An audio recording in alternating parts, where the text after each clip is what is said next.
तैयार रहिए। स्टार्ट। वाद तथ्य। अपीलार्थी की पुत्री पीड़िता 18 वर्ष से कम आयु की स्वास्थ्य समस्या संबंधी जांच हेतु दिनांक 1 जुलाई 2016 को जिला महिला चिकित्सालय ले जाया गया तो पता चला कि वह 3 माह के गर्भ से है। विराम। जब पीड़िता के माता पिता ने इस संबंध में उससे पूछा तो उसने बताया कि प्रत्युत्तर दाता संख्या 1 हरे राम शाह और प्रत्युत्तर दाता संख्या 2 ने उसके साथ बलात्कार किया था। विराम। इस तथ्य से अवगत होने के बाद अपीलार्थी ने संबंधित पीरो पुलिस स्टेशन भोजपुर में प्रथम सूचना रिपोर्ट आपराधिक मामला संख्या 209/2016 दर्ज कराया। विराम। तदनुसार अभियुक्त गण को गिरफ्तार करके अभियोजित किया गया। विराम।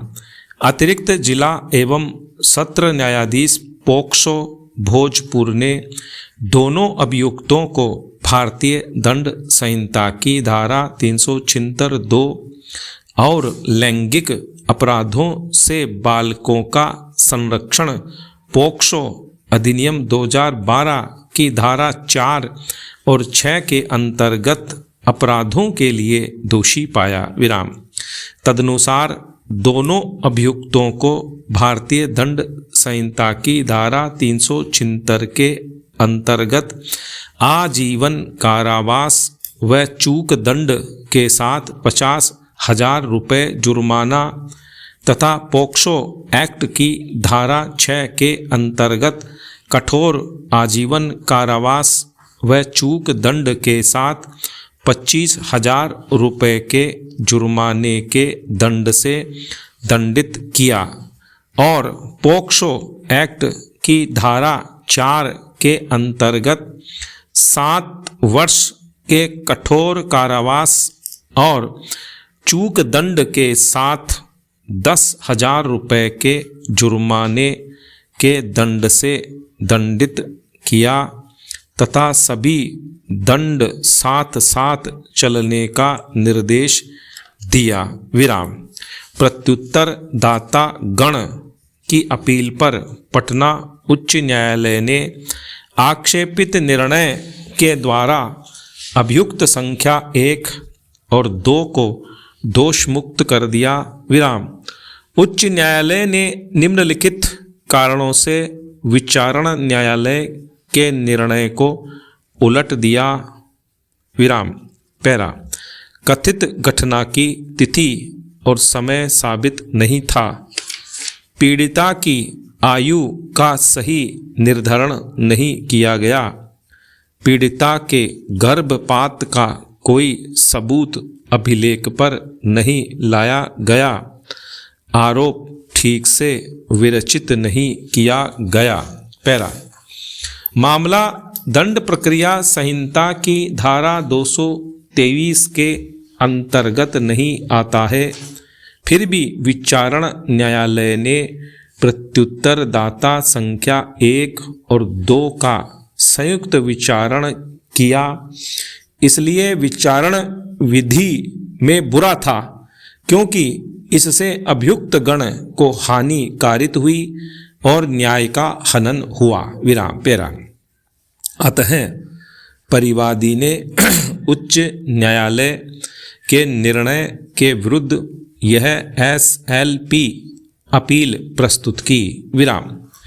उपर्युक्त पृष्ठभूमि में उच्चतम न्यायालय के समक्ष विचार के लिए निम्न प्रश्न उत्पन्न हुआ। पैरा। 1.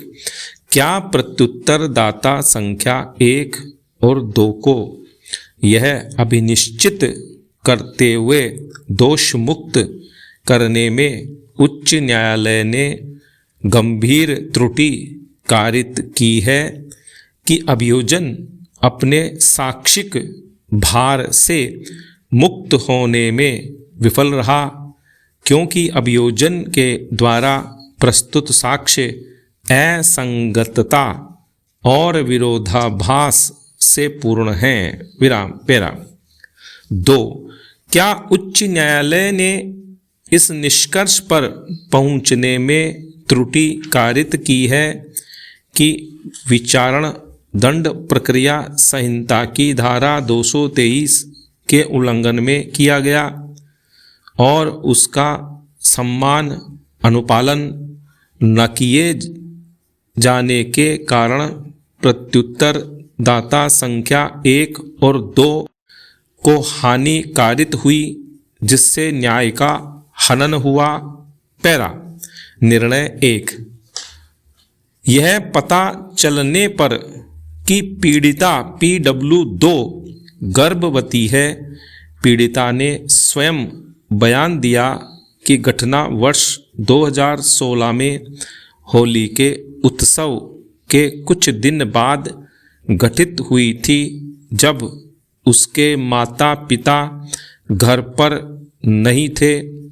वह दोपहर के समय अपने घर में अकेले सो रही थी। विराम।